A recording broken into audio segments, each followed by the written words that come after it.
Today's podcast is presented by Podgo. Podgo is the easiest way for you to monetize your podcast, providing podcasters with a flat rate for ad space so you always know how much you get when you include an ad from Podgo. I recently joined as a member, and you can too. Apply today to become a member and immediately be connected with advertisers that fit your audience. That's podgo.co at podgo.co. And when you go to apply and they ask you, how did you hear about Podgo? Make sure you tell them that the Vault Classic Music Review sent you.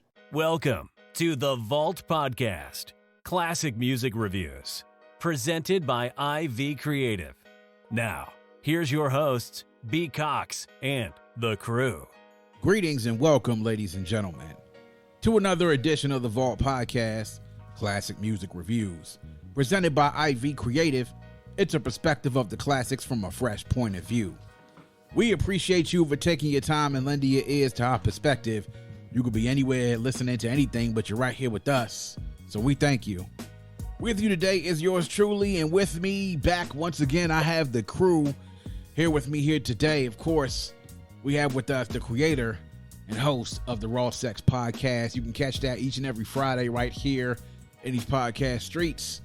It's my boy, cousin Dominique Marks. Of course, make sure y'all follow on Raw Sex Podcast on IG and on Twitter. He's a great follow. The show is very entertaining. We've had a very good run of shows these last month or so. So make sure y'all check my man out. Y'all following us, man. It's a movement out here. And also, with us, my boy J.O. here in the place to be, as always. Gentlemen, glad to have y'all back here with us today. And thank you to all the listeners for tuning into us once again. We want to thank y'all for continuing to support the show, even when we had a little bit of a hiatus as I was getting my homeowner life together. So thank y'all again for continuing to share and follow us on social media. So guys, as we always say here on the Vault, our motto is hashtag open the vault, hashtag nothing but the classics. Today, we got a really good one. Matter of fact, we got an all-time one.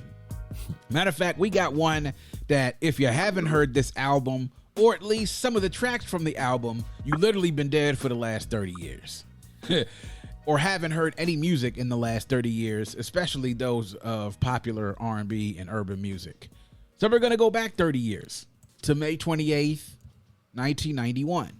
And we're going to take you back to what I like to call a generational and transcendent album. Particularly not just because of the music that's on here, but because of the wave that it started in music. A wave that would last well through the 90s, influenced those in the 2000s, and definitely influences those from the 2010s and on. And of course, I'm talking about none other than the debut studio album by Jodeci-Forever, My Lady, released May 28th, 1991 on Uptown and MCA Records, the iconic Uptown Records, should I say. Recorded between 1990 and 1991. Executive producers and the writers on this album from two powerhouses in R&B and in music overall. Devontae Swing, the production mastermind behind not just Jodeci, but many other R&B acts that came out in the early to mid and into the late 90s, as well as Grammy-nominated producer and singer, songwriter extraordinaire, the light-skinned wonder, I'll Be Sure. This tag team that helped to craft this sound on this album. 13 tracks, runtime of 53 minutes and 23 seconds, came together to craft this album, which really changed the game over the next couple of decades, but particularly in the 90s. So a couple of things, of course, to know about this album. There were 5 singles. The first single, surprisingly enough, which a lot of people don't remember, and I know I don't remember, was Gotta Love, which was released in February of 91. The second single is the one that helped put Jodeci on the map as a group, which was Forever My Lady in August of 1991. The third single, Stay, released in December of 91. The fourth single, Come and Talk to Me, released in March of 92. And the last single, I'm Still Waiting, released in August of 92. So you're talking about almost a good 18 months or so where singles from these albums lasted on the airwaves and got considerable airplay for quite a long time.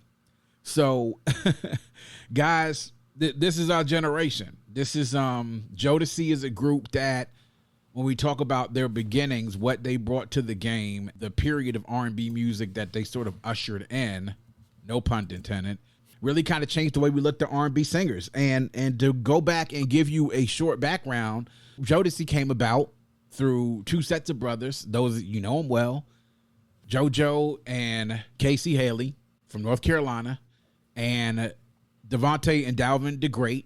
And they were introduced to each other by contacts in the gospel industry. Everyone knows Casey and JoJo grew up singing in the church. It's been well known, as did Dalvin and Devontae doing music in the church.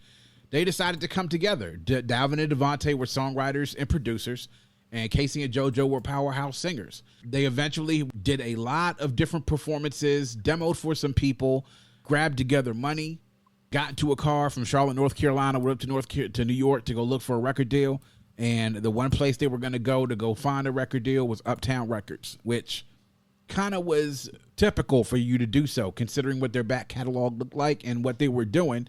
And Uptown, founded and CEO'd by the late great Andre Harrell, had a lot of different artists on his label, and A&Rs that he had there included I'll Be Sure, included Heavy D, and included a young A&R that nobody knew at that time, a gentleman by the name of Sean Combs, who would then go by Puff Daddy, who would then go by P. Diddy, who would then go by Just Diddy, but he was a young intern.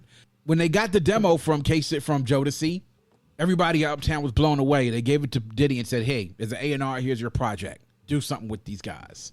So got together with I'll Be Sure, paired him with Devontae to craft this album. And not only was that, guys, he also got Diddy to style him. And this is where the whole thing with Jodeci sort of came into play, because they dressed just like anybody, unlike anyone else or R&B singers dressed before. They looked hip hop. You know, everything about them stylized wise was hip hop. And it was because Diddy sort of looked at them and came up with the idea how he loved how Belle Biv DeVoe dressed with the whole mental style. They dressed more hip hop than they did in R&B. Before, R&B guys was wearing cardigans and sweaters and suits and stuff like that. They were wearing jumpsuits and overalls and wearing stuff like Carl Kanai. Like, they looked hip hop, and they went ahead and dropped this album. So I'm going to get to y'all, man, to see how y'all felt about it. This is in our wheelhouse, in our generation. So I'll start with you, Jay. What say you about Forever My Lady, the album, and Jodeci when they first came out? How did you feel about it when you first heard it? And then as you were listening to it this week when we were covering it, what are your thoughts about it and listening to it? Yeah, so like, you know, the whole thing with them and like going back to your point about how they presented themselves. I think about me, I was Jai Young in 91, but I still remember pretty vividly as far as songs of artists that come out, and it was a sharp contrast, like right then, because you got to remember like Boyz II Men came out around that time too. Yeah. And they like, you know, they, to what you were saying earlier, they kind of had that preppy look, and like, you know, the cardigans like, you know, look more polished. So then Jodeci comes out along that time, and then they seem more like, you know, for lack of a better term, like more street or more edgier, but like, you know, they had vocals. So yeah, you know, so I noticed like a lot of like older girls I knew kind of like gravitating towards them, you know, around that time. Like I remember vividly when like Come and Talk to Me came out, and that joint, you know, was a banger, like along with all the other stuff. So, and it kind of makes sense. It was almost like the perfect storm with them being with Uptown Records and Andre Harrell and Diddy and everything like that. So I mean, plus like, you know, what Devontae had to offer years to come as far as like, you know, his contribution to the game. As far as listening to it back then, I mean, well, even back then now, I still think it's still like sonically pleasing to listen to, you know what I'm saying? Like definitely one of the ones that stood the test of time back then. To be so innovative in the process makes you appreciate it that much more. Yeah. And I will say to like going back to the whole Jodeci thing, like it kind of proved like one of my point, like, you know, as far as like looking at it from a producer standpoint, like how they say you should never meet your heroes. Yeah. Because even though I admire Devontae for his talent, he's kind of like one person I would stay away from. Yeah. Because there's a very good chance I might end up behind bars if I've had to deal with somebody like that, like knowing the stories I've heard. So. Yeah, definitely. Yeah, I've heard some stories about Devontae too. I heard he could be quite the asshole and also very confrontational. You know what I'm saying? So yeah, Suge Knight Light. Yeah, exactly. Suge Knight Light. Exactly. Exactly. So Damo, same with you, man. You know, R&B's your thing. I know that you into it. You know what I'm saying? I always turn to you for your perspectives on R&B things. So what about you? What did you think about this album when it first came out? and I know you probably weren't listening to it when it first came out because we was all babies. I was listening to it when it first came. I told you I could only listen to R&B. I couldn't listen to hip hop. Okay, so your mother was allowing you to listen to Jodeci. Yeah, I could listen to Jodeci. I knew all the songs there. You know what I'm saying? I could get the, well, you know, I used to have my own money, you know what I'm saying? So I could virtually cassette tape have some R&B in the house. But I'll throw that in the Walkman. That's why back in the day, my guys used to have me writing a love letter to their girls because they knew I listened to R&B and they only listened to rap. Oh, snap. I might have had a niche back in the day. That's what's up. So they'd be like, hey, D, can you help me with this love letter? Hey, let me read what you wrote. Oh, man, that ain't that. Let me spice this joint out for you real quick. Have them back in there. I was listening to R&B, but this album right here, I started off listening to it. You know, my cousins, they was all singers, so all of them would be singing these songs all the time. And I mean, like, they were good singers. Like, yeah, they could have went to. Out of fact, backstory, they had a chance to sing for Jodeci. Oh man, right? And two of my cousins was there. One of my cousins was already on the way, and Genuine was there. Mm. So all of them went inside the party. All my cousins froze up. Genuine's son, he ran off with Jodeci and got in the Jodeci camp. Wow. So, and they was a group at the time. All of them was a group. Genuine and my cousins, they was all a group. And they froze, my two cousins that was there froze up. And Genuine shined, and he ran off with Jodeci. Wow.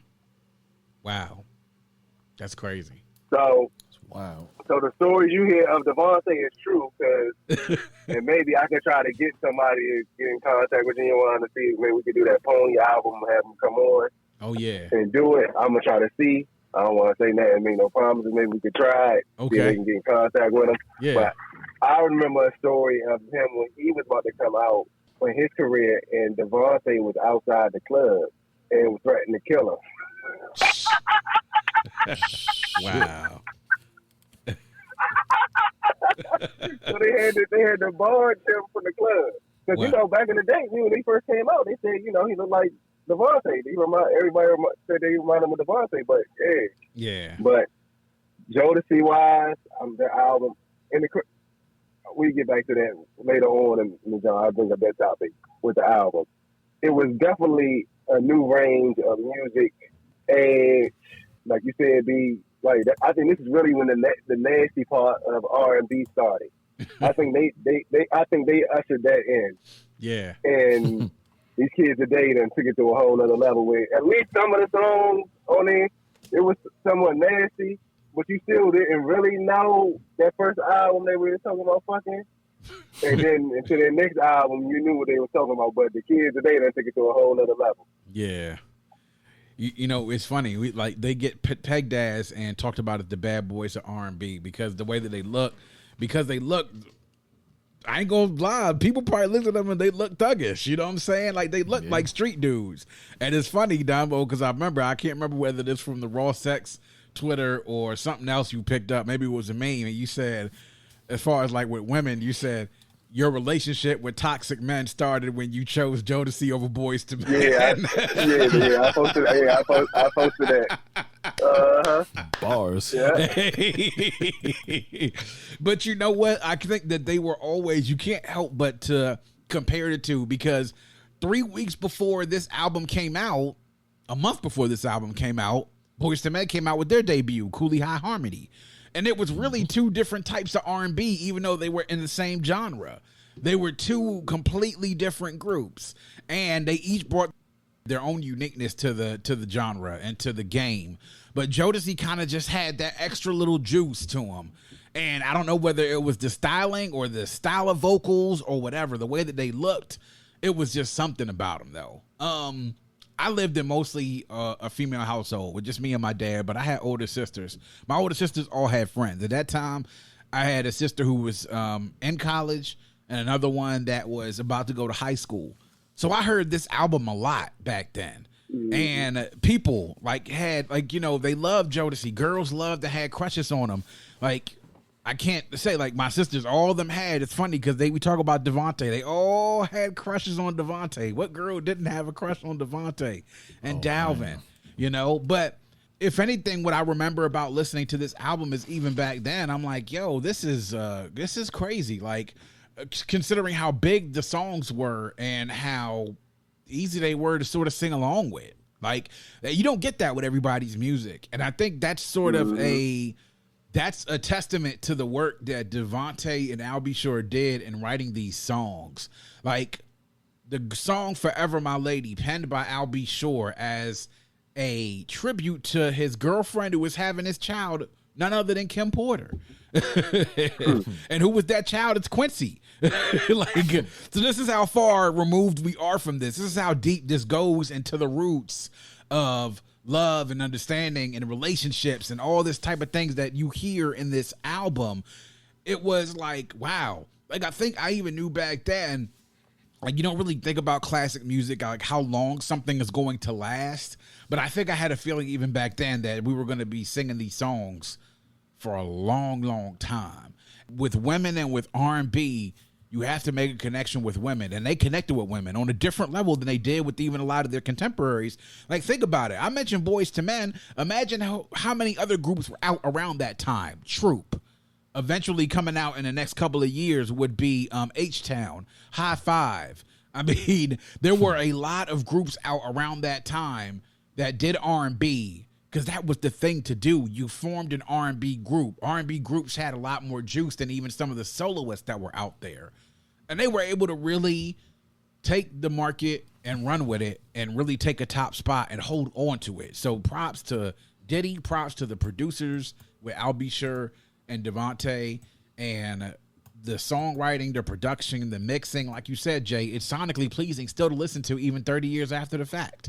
And that's just showing how well mixed the album was. I mean, everything from the drums to the synthesizers to the guitars. I'm like, yo, this album was mixed great. I kind of figured that the legacy of this album would endure after a while, just by listening to it. And you see that now, seeing the reactions that people get when you play these songs from this album.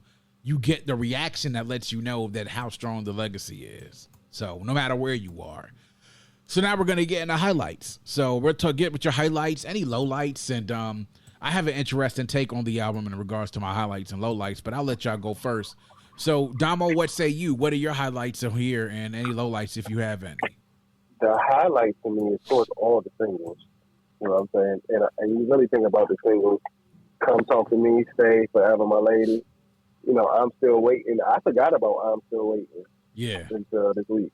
Matter of fact, I sent it to my girl Song of the Day after I heard it. I said, oh, let me send this to my baby. So, I'm like, hey, I'm get your ass over here. My bed been cold. Right?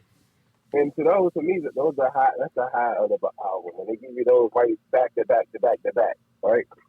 And I can say it's a low for now, but for then it wasn't a low. You can see how it switched over to the New Jack Swing. Yeah. Music. And once it switched over to the New Jack Swing, I can't even lie now. I really couldn't. I don't feel New Jack Swing no more. Like, it's a couple of New Jack Swing whenever Teddy Riley on the New Jack Swing is, but that New Jack Swing with the Jodeci, I was like, it was all right, but it ain't the first four of the album. You know what I'm saying? So to me, that's the low to me. Okay. So you're a fan of the first half of the album, but that second half, when it gets into the up-tempo tracks, you're not really a fan of those. Sure. It might like one of those I think I like out of that, like the play thing. Yeah.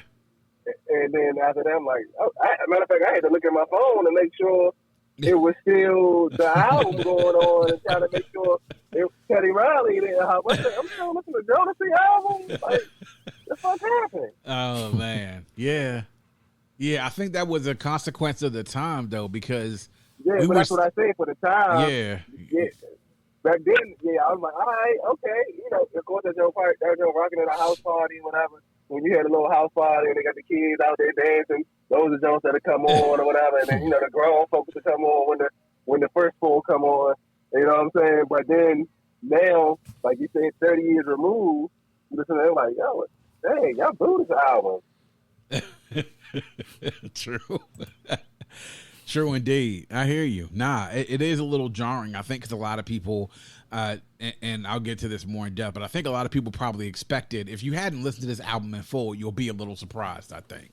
So, Jay, what about you? Your highlights and lowlights? Dang, I don't know if I can follow with Dom because like my opinion pretty much mirrors his. Like as far as like first half of the joint like being the highlights with like Stay, Come Talk to Me and everything like that. But going back to like what Dom was saying about I'm Still Waiting, I kind of wish they would have included the remix on here. I don't know if you guys remember the remix for that joint. I think Diddy did that joint. Of course, yeah. Yeah. Because that shit was like fire set the music, bro. That joint was banging. Like I was touching the other day, like shit, why did they put this on the album? Like just the way like it was like this is for the G's, strictly for the G's. Like in the way I don't know if you listen to the system, but like that joint goes. Yeah. I definitely remember that remix for I'm Still Waiting. Yeah, but then going back and again, kind of like, mirroring what Dom said, like, the second half of the joint, like, with all the up-tempo joints, like, wasn't really a fan of that, but I could see how somebody would have been a fan of that during that time period, like, for like parties and getting ready to go out Friday night, that type of thing, like, for anybody that may have been a young adult around that time. Yeah. And then going back, another thing Dom was saying, like, lyrics weren't as explicit as, but like, I mean, it was kind of like borderline for that time too, but like, it just makes me think about the joint I Gotta Love, like, he clearly was talking about, slanging that dick to whatever chick, he's trying to holler at, so definitely, yeah.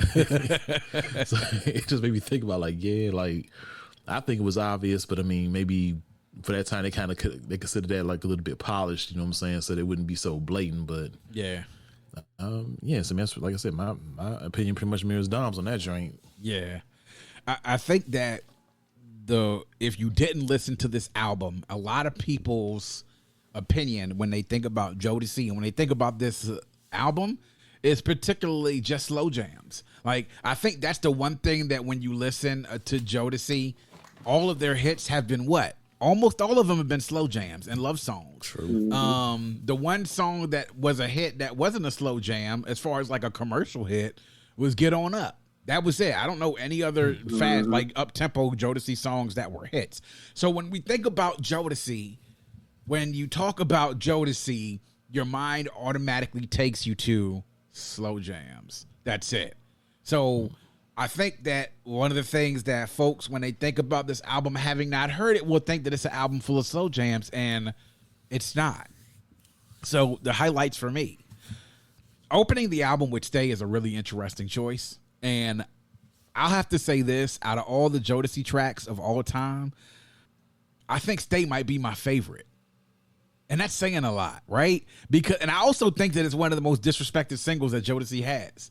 And I'll say that because of this. I think Forever My Lady gets a lot of play when you talk about Jodeci. Come and Talk to Me, the remix, of course, gets a lot of play when you talk about this. Fiendin', Cry for You, Freaking You, Love You for Life get a lot of play, but I think Stay sort of gets forgotten a little bit, as time has gone on. But I think opening the album with that is a really, really good choice because I love Stay. Come and Talk to Me, the regular track is great. And to speak to sort of your methodology, Jay, the remix, though, that's the song that all of us know, right? It's not really that much different from the original, but it has that different drum beat. It has that intro was different where Casey and JoJo were singing in the beginning that leads up into that breakdown with the drum beat. The bass line is different, but the regular song isn't that great. But remember back then, they didn't put remixes on albums. That's how they made you go out and buy singles. Like back in the day, if you wanted to go get remixes, you either had to record it on the radio or go out and go buy the single in the record store. You know what I'm saying? Forever My Lady, obviously, I mean, that's one of their signature tracks. I'm Still Waiting, and I gotta agree with you again, Jay, that that remix, it bangs, it goes, man. It's definitely, that's the I'm Still Waiting version that I know and know well. And then you get into You and I, and then the album takes that turn as you get into the second half of the album. I will say this. I wasn't a huge fan of the second half of the album, but I will say to me there were a couple of gems. I did love Gotta Love. I did love Plaything and Treat You. But as you all said, when you sort of come from that all slow jams in that first half and then get to all upbeat New Jack Swing style tracks in the second half, I don't know if that was a great choice to sort of to have the tracks go into that order. Like, I even think if they would have maybe mixed the tracks up a little bit, that maybe it would have, the contrast, I think, would have been a little bit better. Did y'all think that? Would y'all thought that too? If it would have been a contrast, maybe you would have received it a little bit better? I think so. Yeah, I thought that was kind of weird to me. So I did like those 2 other tracks, but the other ones, though, as you sort of get into a mood, it's like you're sort of like, you know, driving and taking a trip, driving 50 miles an hour and then going 70 miles an hour the second half of the trip. You know what I'm saying? Like, it's it would have been better if you would have been cruising along at about 60 to 65, so that there's not this big jump in between one thing to the other. I think if you don't listen to the album and hadn't listened to it at all, you would be thrown off by that. I think I was thrown off remembering this and being like, oh, you know, I don't really remember a lot of these other tracks. I remember Gotta Love because that was a single, but the other tracks, I didn't really remember a whole lot about them. Really what sticks with you are the singles, because those are the things that sticks out. Those are the ones that made Jodeci their money. Those are the tracks when you're at a concert, they want to hear Jodeci sing. I don't think they're necessarily a bad thing, but I think the sequencing was off here. Had it been a little bit more mixed, I think I would have received it a little bit better. So there we are. Those are my highlights. Great job by Devontae and Al B. Shore, though. And this was really like the first time that I think Al B. Shore stepped out and wrote for another group. And since then, he's piled up quite a bit of songwriting credits, from Faith to Kelly Price to anybody. A lot of hot folks in R&B in the late 90s had Al B. Shore writing songs for them. And him writing Forever My Lady, I mean, that was that's crazy, man. That's like we said, he wrote it about Kim Porter. It was about Quincy. It was one of the 5 number 1 R&B hits that they've had. It spent 2 weeks on top of the R&B US R&B charts and peaked 25 on the Billboard 100. And that was just their second single. And everybody knows that like these Jodeci videos, like the videos even for these joints, like me and Dom will talk about it all the time. Like, R&B stopped being fire once you notice you started having dudes out in the desert dressed in black or dressed in white linen suits. You know what I'm saying? Singing in the desert. And on the Forever My Lady, them dressed in all white. Like, yo, that's really when you got, man, like, you got to the soul of R&B, man, this new style R&B that we had, like, for real. So, and as both of y'all mentioned, it really wasn't explicit, but even back then, I think it was a little bit of cutting edge. But this is not even their best album. Yeah, well, and you know what? I think that you're right. It isn't their best album. You're right. You're absolutely right. It isn't their best album. But I think this is the album that everybody sort of points to, though, when they talk about Jodeci. Because I think when you're... Well, I think so. I don't think so. But I think they go to them singles. But I think that everybody goes to Diary of a Mad Band first. As soon as I finished listening to this one, I said, let me put on Diary of a Mad Band real quick to see if I'm going to feel the same way years later. I was like, oh, okay. Well, y'all didn't do this on the first one. You know, back in the day, they had that thing as the sophomore jinx. That Diary Man Band wasn't the sophomore jinx. Nah, not at all. Not at all. Not at all. And then by that point, I think, you know, they were still on Uptown at that point. You know what I'm saying? So you have the ability of experience. And not only that, but like seeing on Diary of a Mad Band, they had appearances by Timbo, by Missy, and Missy's group sister. Redman was on the album. So it's you had the experience of them knowing, like, okay, we got the secret sauce, we know the recipe, we know what the people want from us. So let's just take that and give it to them one more time. And they were with the They was all in that camp, though. Genuine, Missy, and Timberland was all in that Jodeci camp. Oh, yeah. Exactly. That's the one of those Devontae stories. Mm-hmm. Yeah. He wasn't trying to let them blow. Yeah. Yeah, he wasn't trying to let none of them blow. Yeah. He was trying to hold them back. Yeah, exactly.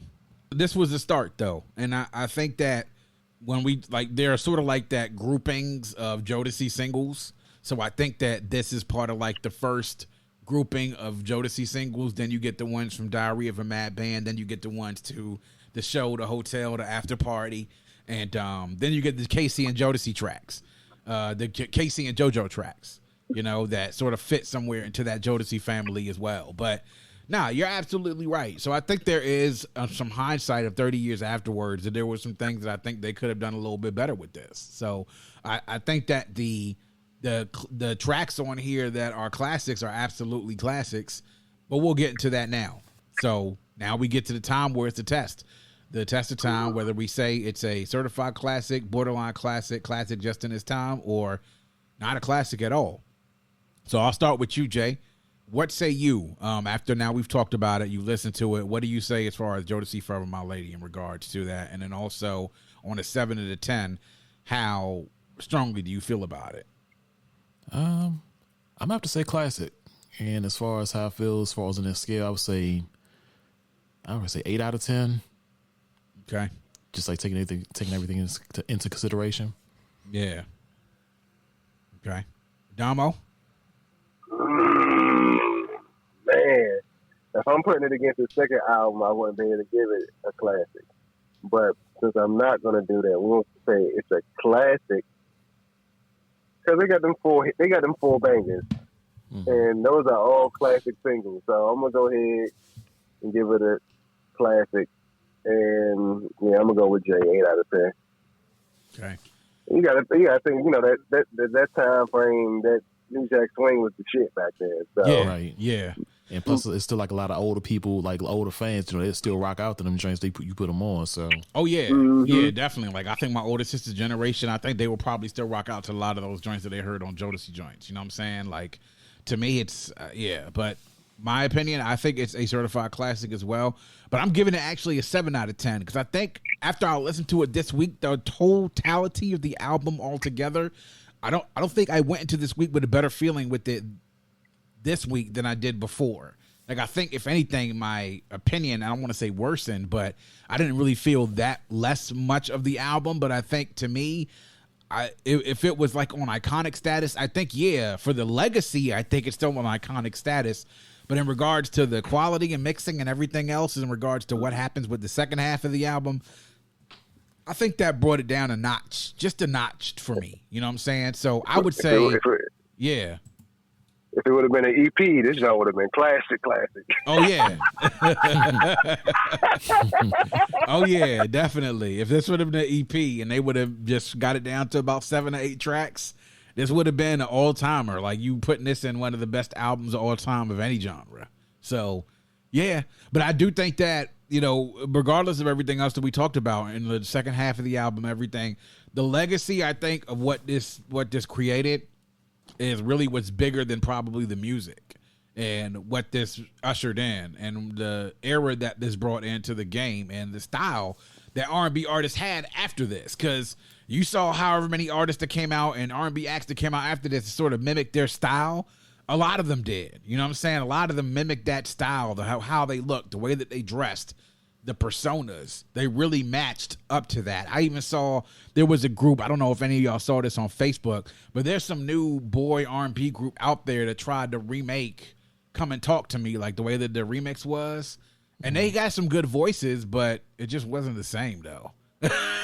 It just wasn't. I gave them an A for effort. Let me put it that way. It was an A for effort.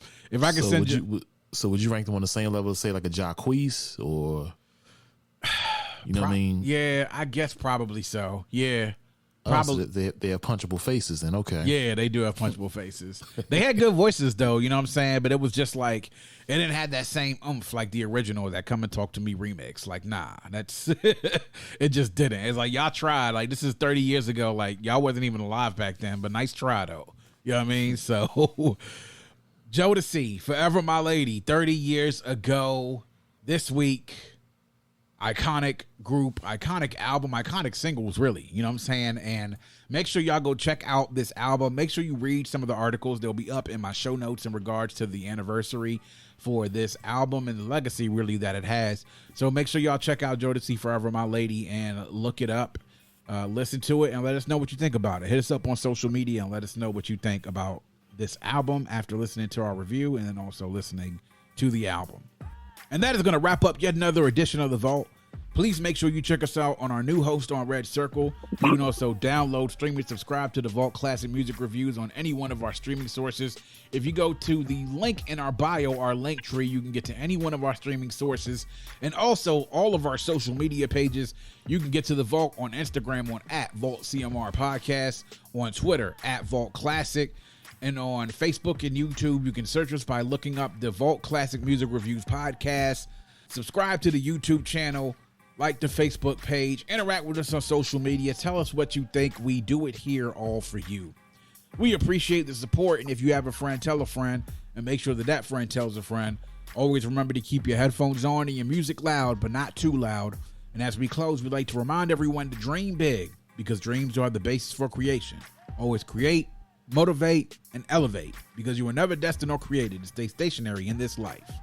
And on that note, we say peace. Thank you for listening and coming into The Vault. Please subscribe and follow us on Facebook at IV Creative and Instagram at IVECRE8.